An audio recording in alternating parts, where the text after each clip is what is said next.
Aláàfin Kò Nígbéraga, ìmọ-yì-ara-ẹni ni bàbá ní. Ẹ kú déédé àkókò yìí gbogbo ọmọ kóòtù òjíire. A sì kú gbogbo rọ̀tìrọ̀tì tó ń lọ lóde yìí. Ọlọ́run ó kúkú bá wa dá gbogbo orí arẹ̀ á dúró.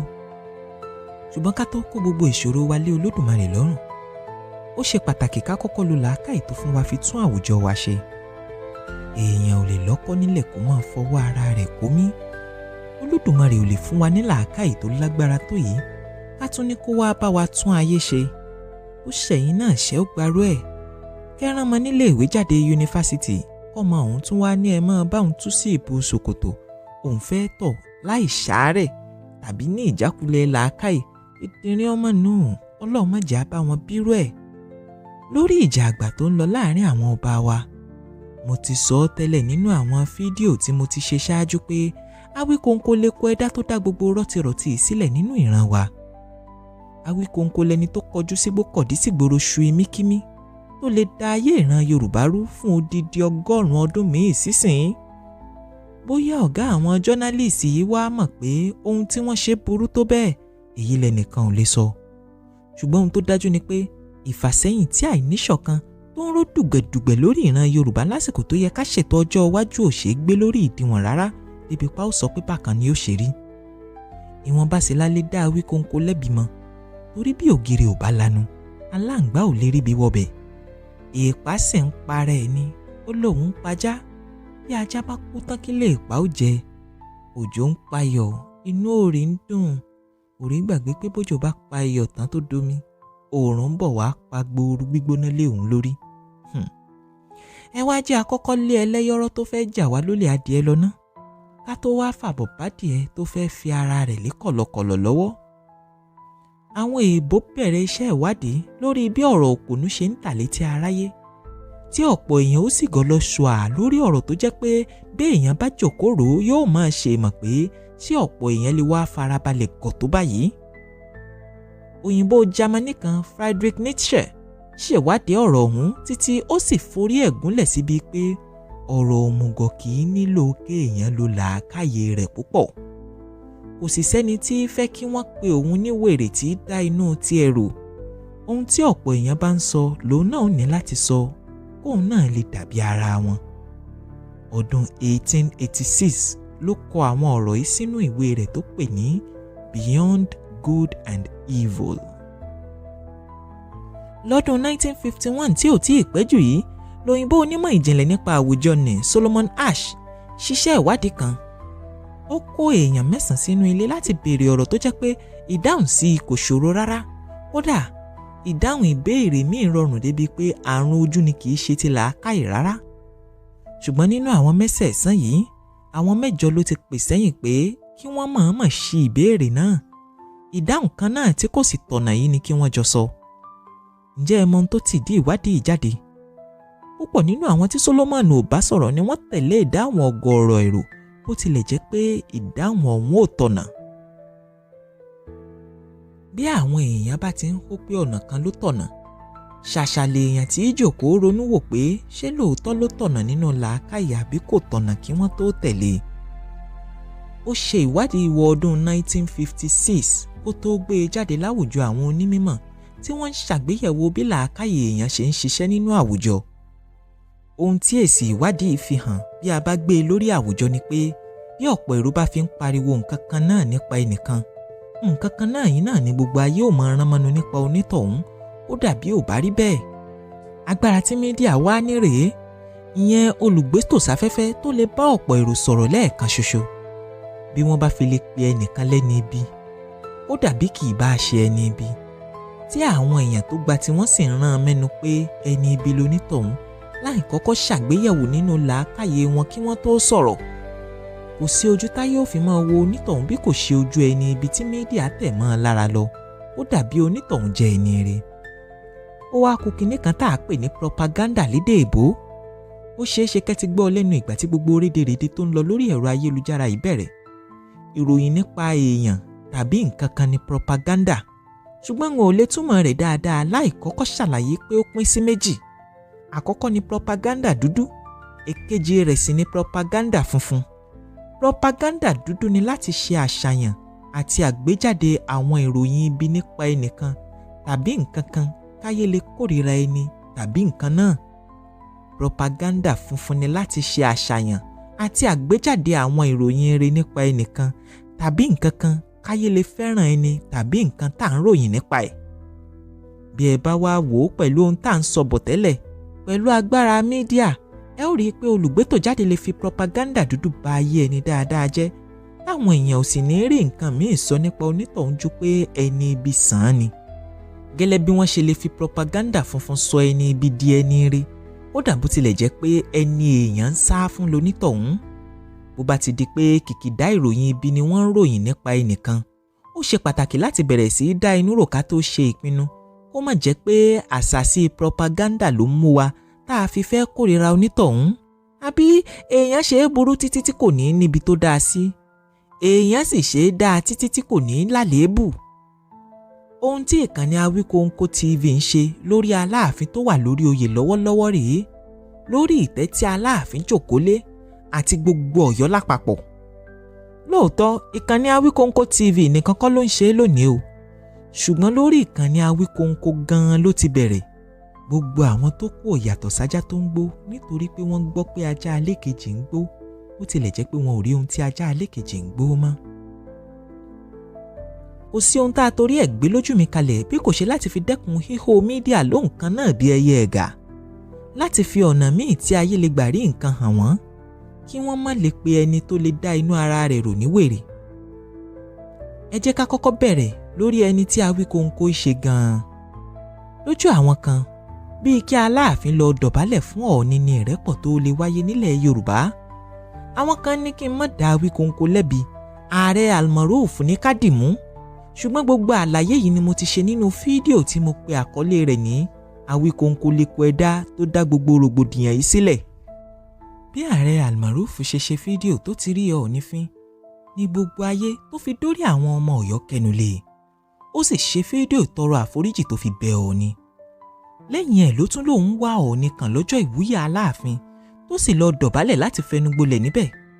Ohun yòówù kẹ́rí sọ nípa ààrẹ Almaroof, ó ṣe ìṣe ojúlówó ọmọ Yorùbá pẹ̀lú ìtọrọ àforíjì rẹ̀ yìí o. Kọ́lọ́run má jẹ́ ká ṣèsọ, kò sẹ́ni tí ò lè ṣèsọ bínú bá ń bí i lọ́wọ́.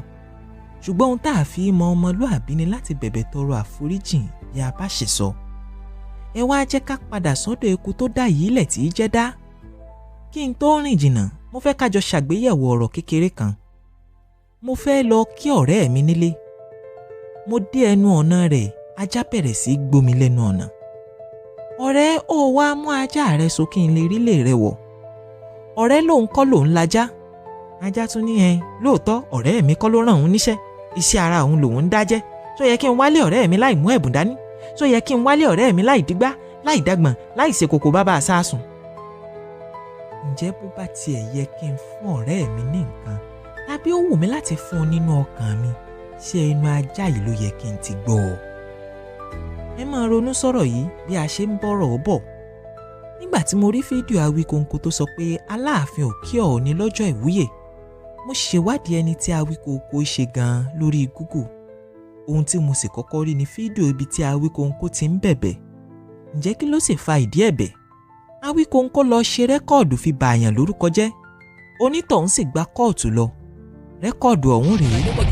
Kàndánù rẹ̀ sì ní Àfáà Yusuf lọ rí kó àwọn èèyàn tébi ń pa, ó fún wọn lówó, ó fún wọn lóúnjẹ, ó ní kí wọ́n máa pe ara wọn ní Christian, kí wọ́n sì sọ wípé àwọn di bọ́nìgì mùsùlùmí.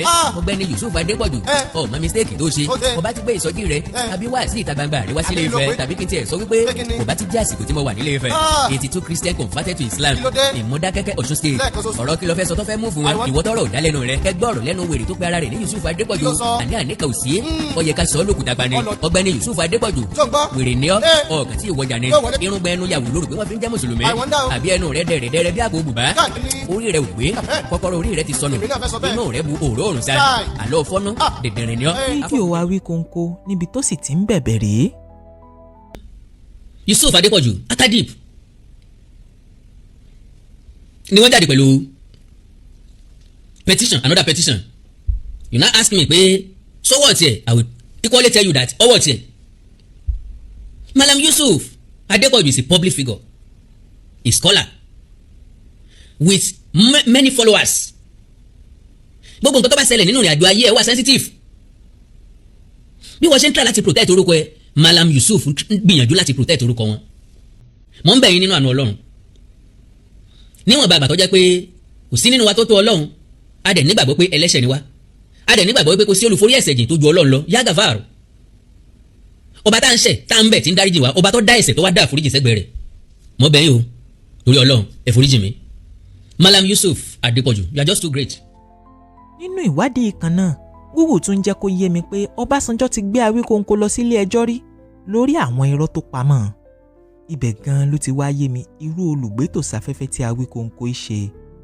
Lójú tèmi, ẹni tí parọ́ mọ́ èèyàn, tí bani lórúkọ jẹ́, tí padà wá bẹ̀bẹ̀ bónítọ̀hún bá yọwọ́ ọ̀jà ni. Bónítọ̀hún ò bá wá jà ni irọ́ bá dòótọ́. Ṣùgbọ́n bónítọ̀hún bá ní kó nìṣó nílé ẹjọ́ wá ṣàlàyé ohun tó sọ níwájú adájọ́. Ìgbà náà lẹ́ ò wá bẹ̀rẹ̀ sí í gbọ́ ẹ̀bẹ̀ lẹ́nu ọ̀gá àwọn broadcast journalist yìí. Mọ̀ọ́dè ẹni kó rántí ẹni tó mọ̀ ọ́ tú o. Bí onítọ̀hún ò bá wá gbẹ̀bẹ̀, ayé ò pè é láláṣejù, wọn ò lò fẹ́ fọwọ́ agbára gbá ẹni tó ń sọ̀rọ̀ fún aráàlú lójú, bó tilẹ̀ jẹ́ pé àwọn wọn yóò sọ̀rọ̀ fáráàlú kankan ju àpò ara wọn lọ. Bí irú ẹni báyìí bá wá ń kọrin àbùkù kí Aláàfin lẹ́yìn kùlé Ọ̀ọ̀nìrìṣà, ta ló yẹ kó dá a lákẹ́ pé káì a kì í sọ̀rọ̀ bẹ́ẹ̀ sọ́ba aládé. Ẹnìkan ṣoṣo tó lè sọ bẹ́ẹ̀ lẹ́ni tó mọ̀ pé ẹyọ kan ṣoṣo ní gbogbo ọba ilẹ̀ Yorùbá. Ẹni tó bá sì tàbùkù ọba kan nílẹ̀ Yorùbá tàbùkù gbogbo ọba ilẹ̀ Yorùbá. Ẹni tó bá sì tàbùkù gbogbo ọba ilẹ̀ Yorùbá tàbùkù ilẹ̀ Yorùbá lápapọ̀. Irú ọba bẹ́ẹ̀ sì la lè pè ní olórí aládé. Lọ́jọ́ tó jọ bí ẹni pé gómìnà ìpínlẹ̀ Èkìtì rí àwọn pelúpelú Èkìtì fín, bó tilẹ̀ jẹ́ pé ọ̀rọ̀ ọ̀hún ò kan Ọ̀yọ́, látọ̀dọ̀ Aláàfin ni gómìnà Káyọ̀dé Fáyẹmí ti gbọ́ igbe. Lẹ́tà alábala mẹ́ta ni Aláàfin ọ̀run Lámídì Àtàndá Lówólódù kọ ránṣẹ́ sọ́fíìsì gómìnà. Kódà gómìnà ní láti sáré wá bá kábíyèsí láti ṣàlàyé ara rẹ̀ pé òun ò jẹ́ rọ́bà kankan fín níbikíbi nílẹ̀ Yorùbá ni. Gómìnà ló ń gba lẹ́tà àbáwí yìí o. Ká tó wá sọ vlọ́gà lásánlàsàn tí ò joyè kankan láàrin ìlú.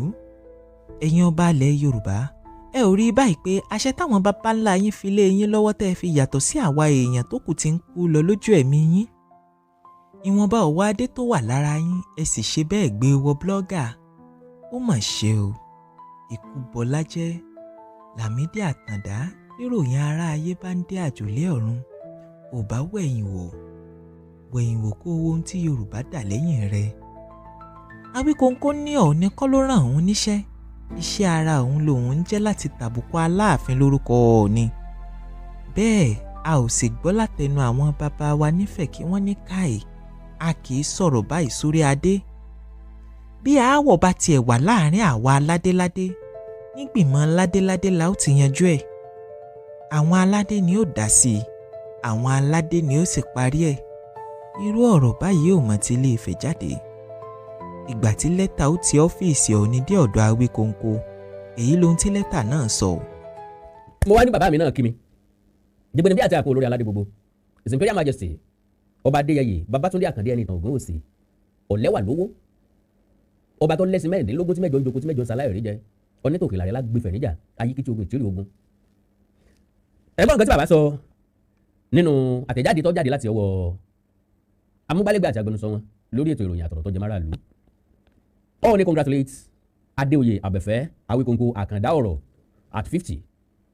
The Arole Oòduà, Olufemi Adimula, and natural father of the Oduduwa race worldwide. Ọọ̀ni Adéyẹyè ẹni ìtàn Ògúnwùsì CFR Ọ̀jájá II, Ọọ̀ni of Ifẹ̀, has extended heartfelt congratulations to Adéoyè Abẹ́fẹ́ Awikonko Àkàndá ọ̀rọ̀ as he celebrates his golden jubilee at 50. Adéoyè Abẹ́fẹ́ is a shining symbol of Yoruba cultural pride and great promoter of the heritage of the larger Oduduwa race globally. Awikonko ń gbé àṣà Yorùbá ga. Àṣà Yorùbá ni láti tàbùkù ọba aládé. Ṣé àṣà Yorùbá ni ká bá àyàn lórúkọ jẹ́ ká máa wá retí kó lọ sílé ẹjọ́ ká fi lórúkọ? Ẹ wá jẹ́ ká padà síbi tá a ti ń bọ̀ lẹ́ẹ̀kan. Ajá ń gbómi lẹ́nu ọ̀nà ilé ọ̀rẹ́ mi. Ọ̀rẹ́ mi lòun kọ́ lòun lajá. Ajá ń lọ̀rẹ́ mi kọ́ ló ràn òun. Bẹ́ẹ̀ ọ̀rẹ́ mi ń kí ajá yìí, ó ń kì í pé ajá ire ni. ajá tó mọ bá àti gbó lásìkò tó yẹ ká gbó, ajá tó mọ bá àti bù yàn jẹ lásìkò tó yẹ ká bù yàn jẹ. Ọmọ aráyé wá ń sọ pé mò ń ṣàfojúdi, èmi ni wọn ò fẹ́ bọ̀rẹ́ mi ṣe ni wọn ò ṣe lọ sílé ẹ̀. Ọ̀wù ẹ̀kọ́ wa ti fojú inú hàn bí? Ọgọlọ́gọ̀ èèyàn ṣe lè ronú báyìí bí ò ṣe àṣàsí propaganda dúdú. Ẹni ó bá sì fẹ́ da ọ̀rọ̀ rò tàbí ó sọ nǹkan mìíràn yàtọ̀ sí ohun tí gbogbo wọn ń hó, wọn ó pè é lọ́mọ Fúlàní tàbí kí wọ́n tiẹ̀ pè é lọ́mọ àlè Ọ̀yọ́ tó bá jẹ́ ọmọ Ọ̀yọ́ gangan ló ń sọ ọ́. Ẹ wá gbọ́ o, ọ̀tọ̀ nìgbéraga, ọ̀tọ̀ nìmọ̀wọ̀n ara ẹni. Lójú mi, èmi ò mọ bó ṣe rí lójú tìrẹ o. Ìmọ̀wọ̀n ara ẹni ni béèyàn bá kọ ilé irú ọ̀rẹ́ bẹ́ẹ̀ sílẹ̀ kì í ṣe ìgbéraga rárá. Bẹ́ẹ̀ bá wá fẹ́ torí ẹ̀ pè mí lọ́mọ Ìbàrùbá tàbí ọmọ Fúlàní, ó dáa bẹ́ẹ̀. Ìran Ìrèmọ̀gún ni tèmi nílùú Ọ̀yọ́ Aláàfin. Tìyá bàbá mi nìkọ́ ọmọ Olókùn Ọlà. Ìyá tó wá bí bàbá tèmi ọmọ Aláàfin Ládìgbòlú ni. Lọ́dọ̀ ìyá tó bí èmi gangan sì rèé, àrọ́mọdọ́mọ Ọlọ́fin gbélù ni mí. Ọlọ́tàn ògbólú tó tẹ òde ògbólú.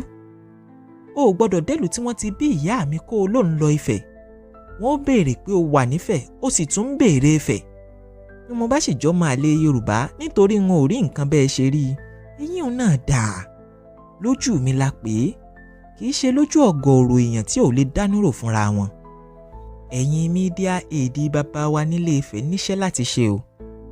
Nínú àwọn olùgbétòsáfẹ́fẹ́ orí ẹ̀rọ ayélujára, ẹnìkan ni Awikonko da ojú ètò kọ pìlópìtàn Ọ̀yọ́. Bó tilẹ̀ jẹ́ pé àwa tá a ti ń wo ẹni yìí tipẹ́tipẹ́ mọ̀ pé kò sí òpìtàn kan tó sọ̀rọ̀ iyì nípa Ilé Ifẹ̀ bí arákùnrin yìí. Ẹni náà ni ààrẹ òpìtàn ilẹ̀ Ìbàdàn, Olóyè Lájí Abbas tó ní ìkànnì Ìtan Yorùbá. Ìtan Yorùbá yìí wá ń fẹ́ ṣe ọdún 15 ìgbóhùnsáfẹ́fẹ́. Mo sì rí i gbọ́ nínú ọ̀kan nínú àwọn live program ààrẹ Lájí Abbas pé Ọọ̀ni Ilé Ifẹ̀ ń bọ̀ gẹ́gẹ́ bí Aláàfin náà ṣe ń bọ̀ níbi ayẹyẹ yìí. Ó wá dọwọ́ ẹ̀yin mídíà èdè bàbá wa Ọọ̀ni. Ẹ rí i dájú pé bàbá wa dé ibi ayẹyẹ yìí o. Bí wọn ò bá lè lọ kí wọ́n fi ìyàn ránṣẹ́. Bí wọn ò bá sì lè fi ìyàn ránṣẹ́ kí wọ́n kọ lẹ́tà ìkíni gẹ́lẹ́ bí wọ́n ṣe kọ ránṣẹ́ sí ìkànnì Awikonko. Ó tilẹ̀ jẹ́ pé kò ní dùn mọ́ èèyàn tó bí kí bàbá wa nífẹ̀ẹ́ wà níbẹ̀ lójú gbogbo ayé. Kí wọ́n pàdé bàbá wa lọ́yọ̀ọ́, káwọn méjèèjì jọ wọlé ṣèpàdé tí ò ní ní ẹnikẹ́ni tí kì í ṣe ọba aládé nínú. Torí mo ti gbọ́ lẹ́nu àwọn àgbà jọ́nálìsì kan tí wọ́n ń fi ara wọn wé Aláàfin nítorí pé ọjọ́ orí wọn súnmọ́ra. Ó ń ṣe lọ́yọ̀ọ́ pẹ̀lú Aláàfin tí ò bá gbà mu, tí ò bá yéjọ, tí ò nítumọ̀, tó jẹ́wọ́ ọmọdé ìwà màjèsín, tí ò yẹ ká bá lọ́wọ́ àgbàlagbà. Àwa náà ti délé ayé tipẹ́, Aláàfin gbóṣù kan lọ́wọ́ mi. Lọ́dún yìí láwọn náà pé 50 ọdún nínú oṣù keje. Lélẹ̀ tó túmọ̀ sí pé ẹgbẹ́ ni wá, irọ́ ni wá. Apárò kan ọ̀gá jù kan lọ láàrin wa. Kì í sọ̀rọ̀ ilá àtúnérè. Ọ̀rọ̀ àpọ́nlé kájọ tà fúnra wa ni. Bú fún mọ́ kí n bú fún ọlọ́pọ̀lọ́ kí lódò. Níbi ìpàdé àtilẹ̀kùnmọ́rí ṣe yìí lẹ ó ti fi yé gbogbo ayé pé nílẹ̀ Yorùbá ti wà níbí ọ̀wọ̀ àgbà yàtọ̀ gedegbe sí ọ̀wọ̀ adé. Ọ̀wọ̀ tá a bọ̀ fágbà ó yàtọ̀ sàn sí ọ̀wọ̀ tá a bọ̀ fádé. Èyí gan-an ni ó ṣàfihàn pé Ọọ̀ni ò láàyò nínú àwọn olùgbétò jáde orí ẹ̀rọ ayélujára, pàápàá láàrin àwọn tí wọ́n ń bẹnu àtẹ́ lu Ọ̀yọ́ àti ìtẹ́ Aláàfin. Ayédọwọ́ ẹ̀yin mídíà èdè bàbá kò gbọ́dọ̀ bàjẹ́ o. Bí orúkọ Ọọ̀ni bá bàjẹ́ látara èyí, ọrùn ẹ̀yin mídíà èdè yìí ló wà o. Ẹ rí i pé wọn ò kọjú sí bàbá wa rárá. Bí a bá perí iṣu tó jóná, kò sí bí a ò ṣe ní perí ìkòkò tá a fi sè é o. Wọn ò ní di ẹnì kankan mú lórí ìkànnì ayélujára yìí. Ẹ̀yin lèmi ó fà lẹ́sẹ̀ pẹ̀lú ọ̀rọ̀. Ká tó máa fèyí ṣe lọ, ẹ má gbàgbé pé iléeṣẹ́ méjì ló wà lẹ́yìn àwọn ètò olójú mi. Iléeṣẹ́ Iris Media Prospect Services àti Narrated Studio. Ọ̀dọ́ aláìní nǹkan kan ló wà lẹ́yìn àwọn iléeṣẹ́ méjèèjì yìí tí a sì ń fi làákàyè gbé iṣẹ́ jáde láti inú àìní wa fún ìdàgbàsókè àwùjọ. Bí ẹ bá gbádùn àwọn ètò wa tí ẹ sì ń fẹ́ kó máa tẹ̀síwájú, ẹ lè fi owó ìrànwọ́ yín ránṣẹ́ sí àkáǹtì Moneypoint Iris Media Prospect Services lórí 6490559874. ẹ sì lè fi ti Narrated Studio sínú àkáǹtì money point rẹ̀ lórí 6607588454. láti fèsì sí fọ́nrán yìí tàbí ọ̀kankan nínú àwọn fọ́nrán lójú mi ẹ lè fi àtẹ̀jíṣẹ́ ránṣẹ́ sí babatunde.koga@irismedia.com.ng tàbí kí ẹ pe nọ́mbà yìí +234 8085 54 8868. Musa Babátúndé-Kọ lórúkọ tèmi o. Òjò ni mí ń ò bẹ́ nìkan ṣọ̀tá, ẹni ejiri lè jẹun pa. Àrá ni mí ń ò bẹ́ nìkan ṣọ̀tẹ̀, ṣùgbọ́n ẹni bá dènà dèmí ni ó rí jà ara bá ń bí onígbà ọ̀tá. Ojú tí mo fi róhun tó ń lọ láwùjọ wa rèé o. Ìyókù tún dọjọ́ míì tá àyè bá gbà mí níbi tẹ́nu mi ó ti lè rọ́rọ̀ sọ. Ire o.